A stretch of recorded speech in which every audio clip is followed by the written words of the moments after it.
Before this interview starts, we would like to put in a little disclaimer. This interview was recorded before the government gave its advice for people to shun pubs, bars and restaurants on the 16th of March. That means that some elements of this conversation will have been suspended by the government's advice. In this second episode, we have one of the most knowledgeable people in the food and drink industry when it comes to trends and shifts in the economy, Peter Backman. He will help us getting a grip of the current situation as well as how we navigate the future. We'll also be talking deliveries role and he'll be giving top tips for survival in the coming months. Thanks to our amazing partner Jason from HGEM, Simon from Tahola and Nick from Vita Mojo, who is making this possible. Tune in and grab pen and paper. Welcome everybody to this special edition podcast.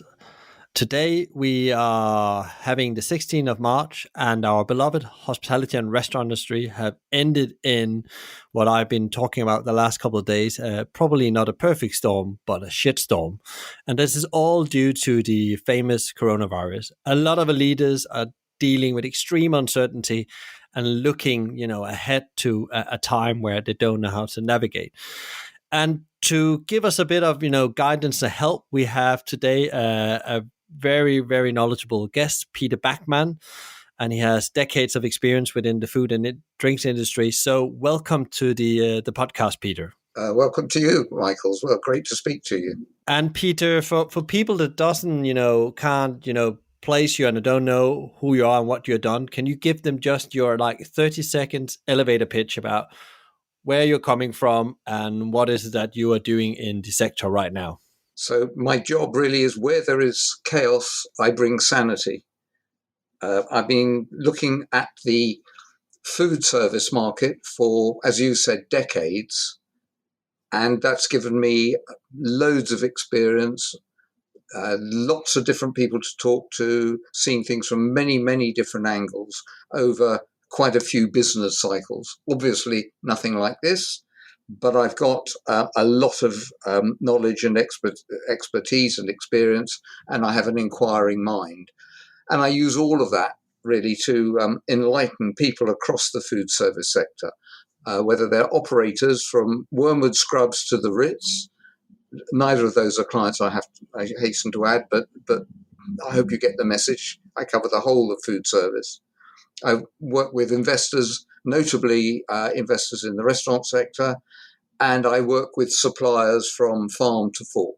Great, Peter. So in the last week, the people that have followed Twitter, LinkedIn, the normal news is that, we are in probably the darkest hour right now of hospitality and a restaurant. What is your views on, the industry, both, short term, but also long term? Where are we now and where do you think we are headed within the next 6 to 12 months? Well, the short term is dire. I could find worse words, but dire is the word that I'm beginning to use nowadays. And that arises, because things are going to close down, because customers are not going to come through the door, but also because there's a lot of uncertainty, and we're faced with something where there is no known cure at the moment. This is very unusual. For example, when we had the last banking crisis in 2009, 2010, the central banks had a sort of a cure for the problem. Right now, we don't have a cure at all for the coronavirus, and it might just go on and on and on. I'm pretty certain it won't. The scientists are working night and day, is my impression, to get the solution, and they will. But right now, there is no way to solve coronavirus. All we can do is manage the fallout. And that makes things, as I say, totally dire. Where things will be in 1 month, 2 months, 3 months, I really don't know, except that there's going to be a lot of rubble around. For the longer term, it depends really on what happens in the short term. I think one good point, there are positives. this time next year, comps are going to look brilliant. Yeah, that's a good way of looking at it. Yeah, but there are, being more serious about it, there are questions around who is going to survive, in what form are they going to survive, how are consumers going to change. Um, the delivery market has had a little bit of a boost in the last couple of weeks. Is this going to be a mood shift or a culture shift towards restaurant delivery? What lessons are business going to learn? I think this is a very important issue. What lessons are they going to learn around investment, the size of the balance sheet, the type of business model they follow? Is franchising going to be better than being self-run? Loads of questions around that. So, for the short term, it's dire. For the longer term, it all depends. For the long term, my view is that the industry survives because it always does. And it will not only survive, but it will thrive. It will just be that I think different people, different companies will be the leaders, will be the successful ones. Different operating models possibly will be in place as well. So I think, the world is changing and is being changed because of coronavirus. and you mentioned delivery. There has actually been a lot of written about that on social media, LinkedIn, Twitter. That comp is up with 40% on the delivery thing. What is your view on that? Because that could be for some people, mitigating some sales. But I guess like anything else, how far can that run? When is that going to be closed down? Is it going to be closed down? That's also questions that. It's an important question, absolutely. But going back to a slightly earlier observation of yours, delivery is not going to solve the problems of the industry in the short term. For some companies, providing they can keep on delivering, it's going to be good for them. I'm thinking of companies like Domino's. There aren't many like Domino's who are large companies and just exist on delivery.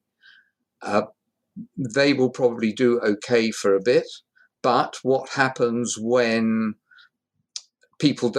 when the riders don't turn up and don't provide the infrastructure for getting the stuff from the restaurant to the home? What happens if there are restrictions on who is allowed to travel where? We just don't know.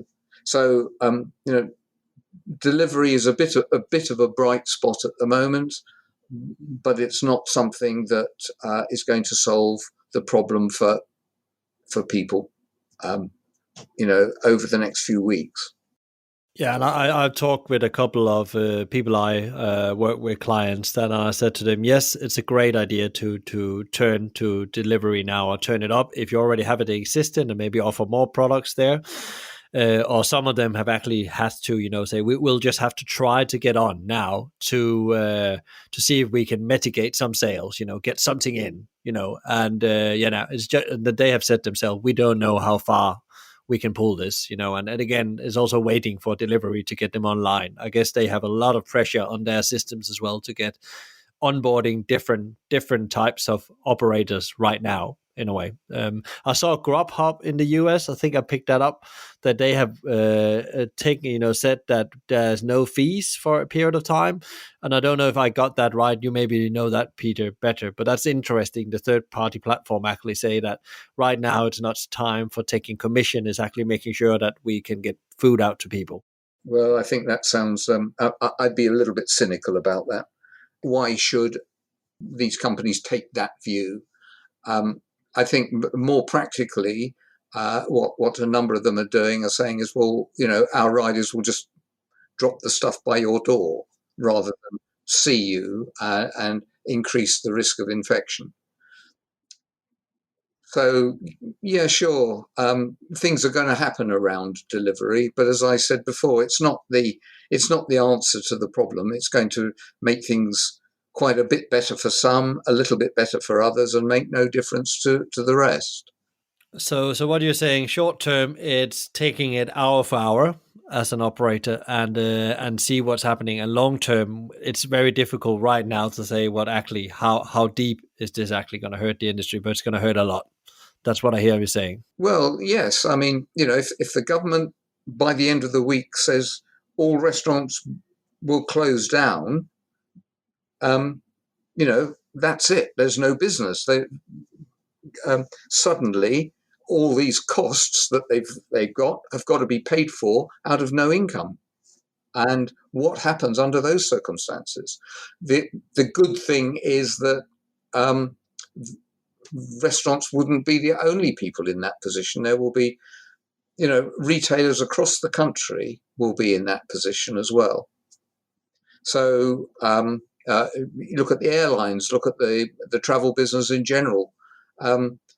They're all faced with a situation where their business is literally decimated. We use the word decimated too blithely. It means cut down to 10%. And, you've only got to run the numbers over your business, any business, to see what that actually means. How long can I last? For some people, they'll be able to last a bit. For others, they won't be able to last more than a few days.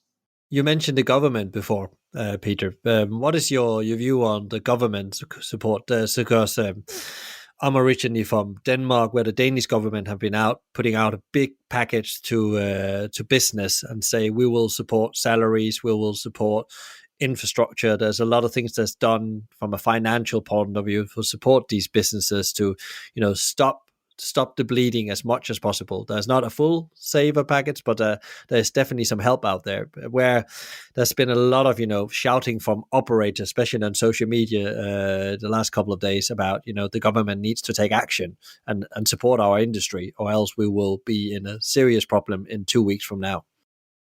Well, okay, so this sort of steps into an area that I find deeply difficult, and that's the whole area of politics and balancing social needs and so on. My impression of our government is that they've probably got a sound plan, but the ground is shifting all the time. When you see the advisors that Boris Johnson has, it gives you a lot of confidence that they're thinking very seriously about all the issues. That's the impression. Whether or not it happens is another matter. But what you actually do with that information is really, really a challenge. And I mean, I haven't seen messages from the government about what this means for my business or what it means for other people's businesses, because I think their priority at the moment is making sure that the infrastructure is in place to cope with the first issue, which is people being taken ill. So there is, I think that seems to be where their focus is at the moment. We heard from the budget last week that the NHS will have whatever it needs, and that money is generally going to be made available for the longer term, which gives me a little bit of hope that as things evolve, there will be help. No doubt there will be forbearance from the government in terms of collecting taxes and so on. But the government also needs money to keep going. It will borrow money as necessary. But as I say, this is an area that I personally feel very uncomfortable about, because I know very little about politics, which is probably a good thing. But right now I should know more. So there's definitely, as you say, you have the hope there will be a package coming out, and I think that's, that's also, we need to have the hope in a way. That's because there probably is a package. If you were to look around, you would find information about what is available. It's just not very clear at the moment, and no doubt there are whole elements of government policy which are just a work in progress. Yeah, yeah, good. So if you, in the time we have, I think that the next question is one of the essential one. If you should get some top tips, advice to operators and leaders out there in the industry, what should they do? What is the top three things to do short term to get through the storm we're in? Okay, so my overriding um, philosophy would be no matter how difficult it is, just keep your shirt on. Keep as calm as you can. Uh, be analytical about the issues, about the problems, about the solutions. Be calm. Um, uh, find find as much information about all of the relative issues as you can. And I'd sort of drop in a little note here that I'm working with a company, another company, where we will be providing information on how the restaurant sector is actually operating, doing this on a daily basis with a lag of 24, maybe 48 hours, so that companies will at least be able to see how they are performing against their peers and about against the industry as a whole. Because one of the big issues that I have found over the years is that when things don't look very good, at least if you're performing as well as other people, that gives you a bit of confidence, and confidence is what will be in incredibly short supply over the coming weeks and months, I think. So I think the number one issue is keep your shirt on, keep calm, be analytical, and look out for whatever you can. Being more specific about that, I think it's important to be in touch with your stakeholders, both to communicate to them what you're doing and to learn from them what they're doing and what they're expecting. Employees, suppliers, funders of banks and investors and so on, landlords, all of these people will be faced with similar, not necessarily the same issues as you, but similar issues. Keeping in touch with them either directly or through social media, or at least reading about them, is going to be incredibly important, because that will give people a clue as to what they should be doing and another clue as to how they should be communicating. So that's, I think, what is needed over the next few weeks. For the longer term, I think it's still a case of keeping your shirt on. But also, I think there will be opportunities for people being quite brutal about it. There will be company failures. Some of the company failures will be of companies that don't deserve to exist, but others will be companies that are basically in good shape, but are really suffering. And those represent opportunities for other people who have got it within them, we've got the resources to cope. As I say, I think it's fairly brutal, but it's going to be the reality. So what you're saying is, in principle, if it's short or long term, is to keep the shirt on, face the facts, and remember to communicate with all relevant stakeholders. Over communicate even more. Make sure that you actually are in touch with them on a regular basis to understand where they are and to give them a picture of where you are, in a way. I I think that's right. I'm a little bit concerned about over communication, because if everybody's over communicating at the moment, we just won't have the bandwidth to cope with anything other than looking at messages on Twitter and LinkedIn and email and so on. But being very aware of what's going on and communicating as necessary, I think is very important. So if you're an operator out there and you said that where should these operators go for help and support in all this? What have you picked up recently? One of the big issues is that things are or will happen at lightning speed. Think that you wake up in the morning and this is the picture. By the time you go to bed at night, it's changed. That is, we're going to find days like that over the next few weeks. So I guess what I would say is the important thing is to identify your own problem priorities. What are the problems that are priorities for you because you need to solve them, and then go from there. So government, trade associations are pushing out information. Knowing where to go, which part of the website to go to is going to be important. A really existential issue for many companies is going to be money. Therefore, talking to banks, talking to investors, talking to sources of funds in general, that's going to be very important for any finance related issues. And an awful lot of the issues are going to be around that. I think friends, family, competitors, suppliers, all of these people are useful sources of information, providing you don't just go with the views expressed by the first person or the last person you've spoken to.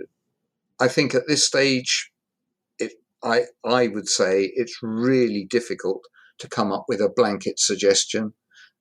A, because things are going to change, and because different people, different companies are in different positions. So it's finding out what you need right now and go and ask for help from people you think will be able to help you in this situation. Is finding out your own situation and gaps in principle.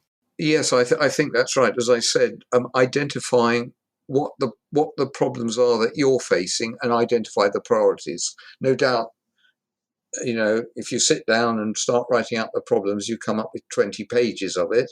But what are the top three? Or what are the ones you can do something about? That's really what it's going to be about. Um, if we go a bit back to you, Peter, because this is also, as you said in the beginning, is impacting you and the people you work with. What is your top three advice to keep sane in all this?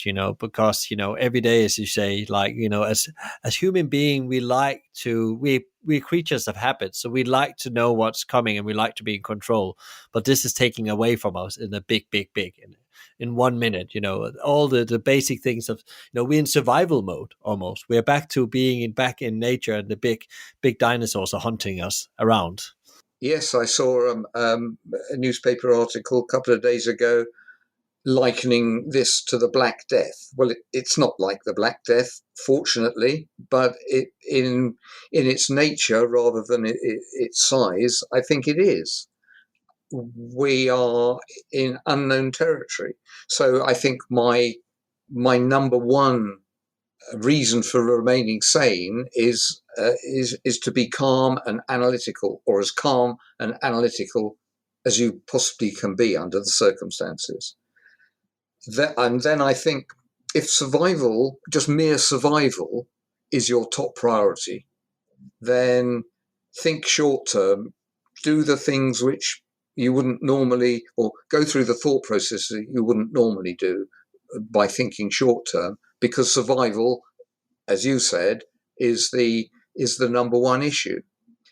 If you're one of the minority that are broadly okay, then I think you should be looking out for opportunities.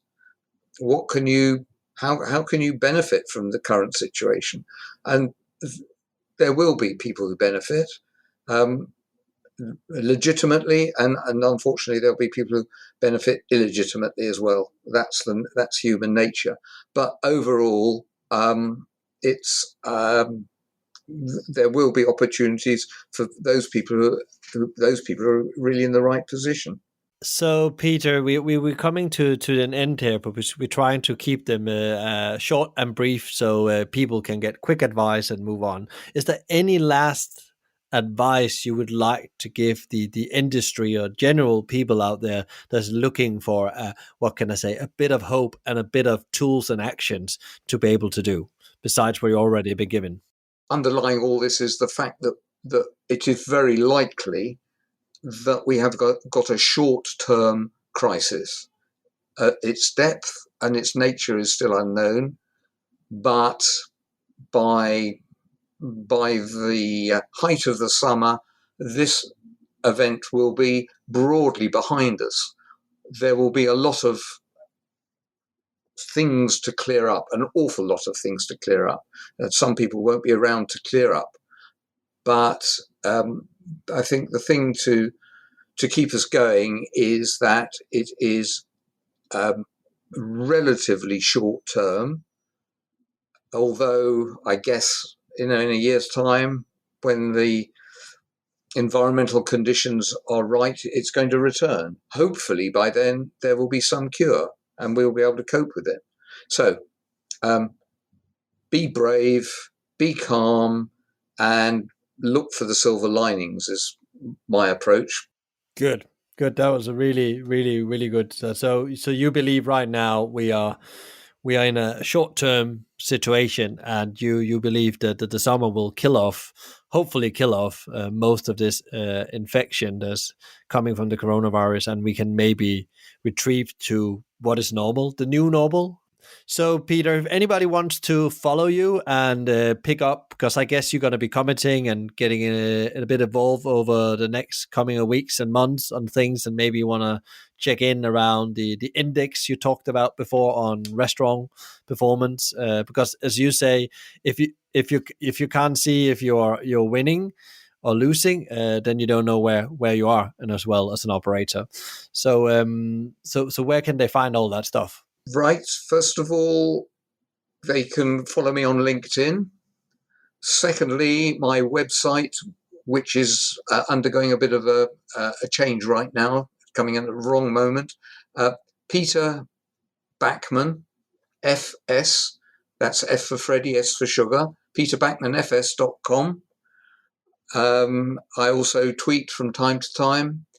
And if you want to pick up the phone, I know it's only fairly old-fashioned, 07785 242 809, 07785 242 809. Great, Peter. Thank you very much for putting that out there. We will put that in the show notes as well, so people can find that information as they are looking for help of different kind.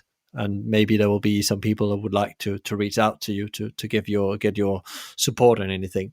So thank you very much, Peter, to get on the online and have a little conversation about what is the situation and what to be done about it. I wish you all power and energy and love to you and your near ones, and hopefully you also get safe through the next coming period, whatever long that will be. Thank you, Michael. And may I reiterate what you have said and send it back to you. Thank you very much for this opportunity. And thank you very much for allowing many other people to share their views as well, because I think this is all part of the communication, the analysis that we've been talking about. Thank you. Yeah, I think if we come together as a community, we maybe be able to find better solutions than we would on our own. That's definitely our big hope here from Experience 101 and Hospitality Mavericks. Thank you, Peter, for your wisdom and stellar advice for navigating the storm. Remember, if you like some help, please reach out to Peter via Twitter at Peter Backman FS, or give him a bell on 07785 242 809. It was 07785 242 809. And of course, we'll put this in the show notes. Please share the podcast to other industry people so they can get this great insight and advice. If you like more of this, please subscribe to one of our channels. More to come very soon. If you're not signed up to a newsletter, go to experience101.live and sign up today. Thanks to our partners at HGEM, Tahola and Vita Mojo for supporting us to get this out to more movers, shakers and mavericks. Together we can overcome this. Thanks for listening and be kind out there. We need more help, call the whole town. Now let's try and get this thing off the ground. All in together, let's gather round. We're gonna try and get this thing off the ground.